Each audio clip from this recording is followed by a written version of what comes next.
एक जगह धर्म ध्वजा की तैयारी है तो दो जगह यानी मस्जिद के नीचे से मूर्ति मिल रही है तो कहीं मस्जिद के नाम पर बवाल चल रहा है। देखिए, जनवरी 2024 ये कैलेंडर पर लिखी एक तारीख नहीं, ये एक नए काल चक्र का उद्गम है। रामलला हम आएंगे, मंदिर वहीं, और राम मंदिर का भव्य मंदिर का निर्माण हो गया ना, हो गया ना। समग्र भारत की आध्यात्मिक चेतना के पुनः जागरण का दिन इतिहास में बन चुका है। महान भारत की यात्रा की शुरुआत का दिन। देखा दर्शकों, आप राम मंदिर की प्राण प्रतिष्ठा हो चुकी है, लेकिन अब धर्म ध्वजा की तैयारी दिखाता हूं मैं आपको। ये आप देख रहे हैं, राम मंदिर के शिखर पर धर्म ध्वजा स्थापित की जाएगी। फुल फ्रेम दिखाइए तस्वीर को। प्रधानमंत्री नरेंद्र मोदी उत्तर प्रदेश के अयोध्या आएंगे और धर्म ध्वजा फहराएंगे। अब दर्शकों मैं आपको बताता हूं तैयारी कैसी हो रही है। ये आप देखिए दर्शकों, अयोध्या में मंदिर प्रांगण पूरी तरह से बन गया है और वहां पर यह है धर्म ध्वजा जो मैं आपको दिखा रहा हूं। ये वो धर्म ध्वजा है जिसकी पूरी तैयारी हो गई है और अयोध्या को फिर से उसी तरह सजाया जा रहा है। अब मैं आपको एक और तस्वीर दिखाता हूं दर्शक। मुख्य अतिथि कौन रहेंगे? प्रधानमंत्री नरेंद्र मोदी रहेंगे और ध्वजारोहण समारोह का जो कार्ड है, जो निमंत्रण पत्र है, वो मैं आपको दिखा रहा हूं। इस पत्र को आप देखिए, बाकायदा निमंत्रण दिया जा रहा है। इसमें कई सेलिब्रिटीज भी यहां पर पहुंचेंगे।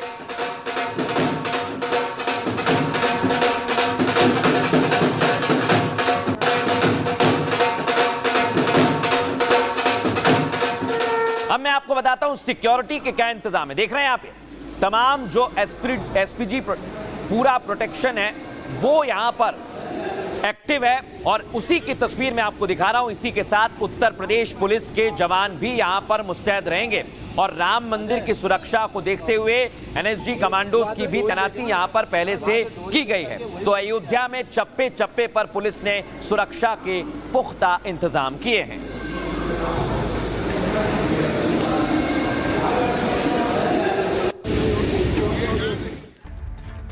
ये तो आपने तस्वीर देखी अयोध्या की। इसके बारे में आगे जानकारी दूं, उधर हिमाचल में संजौली में मस्जिद को लेकर जबरदस्त विवाद हुआ। आपको याद है संजौली मस्जिद दर्शकों, और इसे लेकर जबरदस्त प्रदर्शन किया जा रहा है। सुनिए जरा।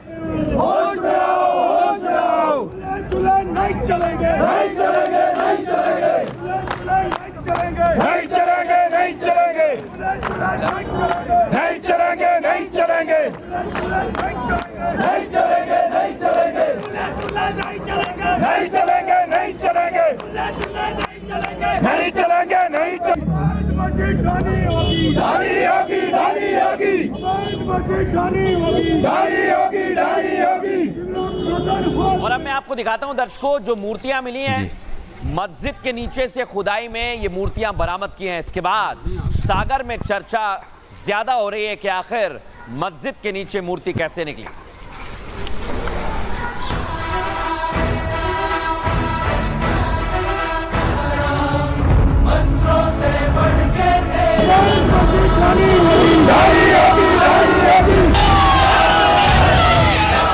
जो नारा पीएम मोदी और सीएम योगी आदित्यनाथ ने दिया, अयोध्या से जो संदेश पूरी दुनिया में गया,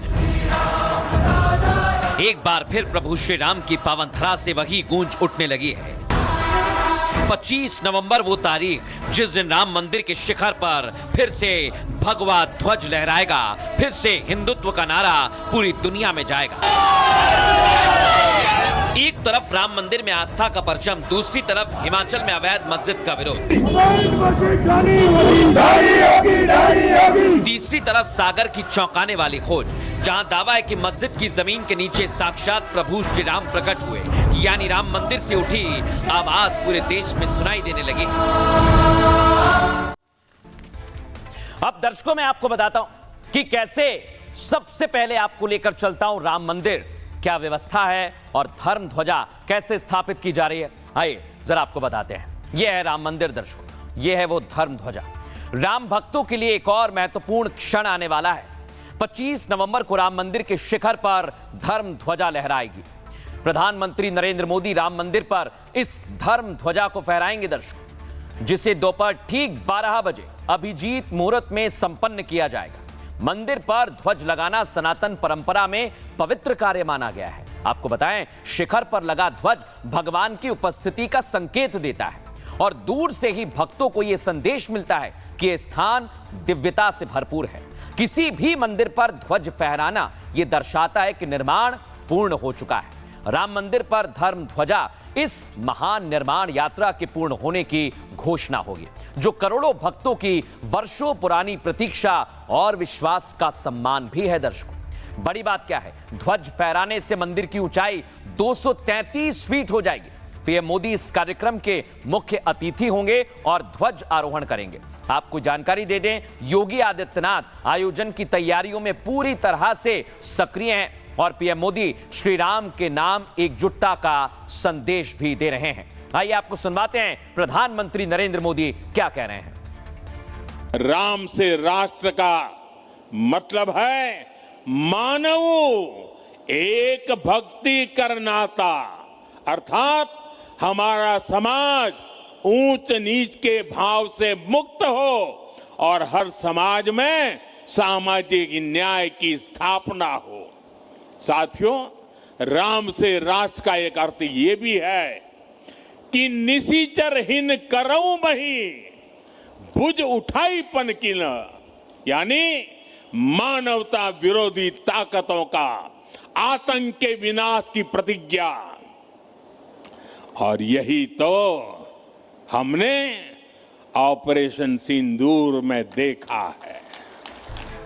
सुन लिया दर्शकों, अब मैं आपको लेकर चलता हूं सीधे हिमाचल, जहां पर भारी बवाल हो रहा है। अवैध मस्जिद को लेकर हिंदू संगठन मैदान में आ गए। सुनिए इधर। नहीं चलेंगे, नहीं चलेंगे, नहीं चलेंगे। अच्छा मैं बोल नहीं चलेंगे, नहीं चलेंगे। अरे मौखिक वादे नहीं चलेंगे, नहीं चलेंगे, नहीं चलेंगे। मौखिक वादे नहीं चलेंगे, नहीं चलेंगे, नहीं चलेंगे। बिजली पानी बंद करो, बंद करो। अब मैं आपको दिखाता हूं दर्शकों, यह विवाद बढ़ता जा रहा है। यह विवाद दरअसल है संजौली मस्जिद को लेकर। देख रहे हैं आप, संजौली मस्जिद में आज विवाद के बाद नमाज नहीं हुई है, क्योंकि यहां पर विरोध काफी ज्यादा बढ़ गया है। दर्शकों,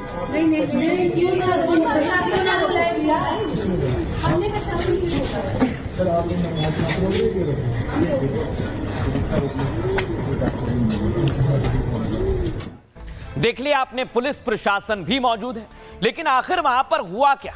एकाएक क्यों नमाज नहीं हो पाई और यह विरोध क्यों बढ़ गया है? आइए जरा मैं आपको बताता हूं। हिमाचल में अवैध मस्जिद के खिलाफ हिंदू संगठन एकजुट हो गए। दर्शकों, अवैध मस्जिद में नमाज पढ़ने पर हिंदुओं ने विरोध प्रदर्शन किया। हिंदू संगठनों का आरोप है कि बाहर से आए लोग नमाज पढ़ रहे हैं, जिसका विरोध करने पर मुस्लिम समुदाय के लोग काफी उग्र हो गए। शिमला में मस्जिद विवाद को लेकर माहौल काफी तनावपूर्ण हो गया। माहौल बिगड़ता देख पुलिस ने 6 लोगों के खिलाफ मुकदमा दर्ज किया है, जिसके बाद हिंदू संगठन सड़कों पर आ गए हैं और अनशन पर बैठ गए हैं। विरोध के बाद किसी भी शख्स को मस्जिद के भीतर जाने की इजाजत नहीं है। साथ ही प्रशासन ने मस्जिद में बिजली पानी काटने का भी भरोसा दिया है और हिंदू नेताओं पर दर्ज एफआईआर वापस लेने का आश्वासन भी दिया गया। दरअसल विवाद की शुरुआत 31 अगस्त 2024 से हुई। शिमला के महली में विवाद के बाद 2 गुट आपस में भिड़ गए।